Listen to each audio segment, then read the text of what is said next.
తెలుగు రాష్ట్రాల్లో ఘనంగా భోగి పండుగ వేడుక సంబరాల్లో ప్రజలు పాల్గొన్నారు. తెల్లవారుజామునే భోగి మంటలు వేసి ప్రజలు ఆనందంతో పండుగ జరుపుకున్నారు.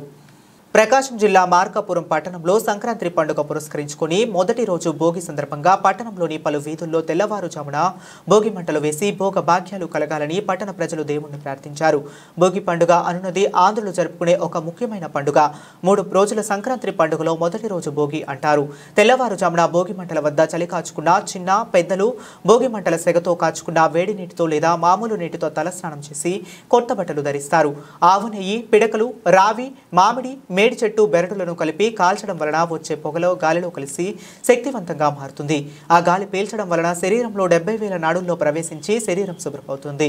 రోగాల నుంచి శరీరాన్ని ఎవరికి వారు రక్షించుకోవాలనే సదుద్దేశంతోనే ఈ భోగి మంటల ప్రక్రియని ఒక సాంప్రదాయంగా తీసుకువచ్చారు. ఆరోగ్యానికే కాదు ఐకమత్యానికి ప్రతీకగా కూడా ఈ పండుగను జరుపుకుంటున్నారు.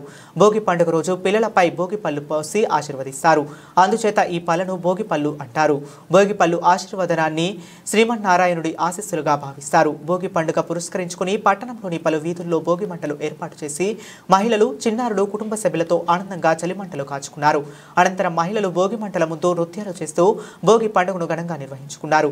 పట్టణంలోని పలువురు ప్రముఖులు కుటుంబ సభ్యులతో కలిసి భోగి మంటలను వేసి సాంప్రదాయబద్ధంగా చలిమంటలు కాచుకున్నారు.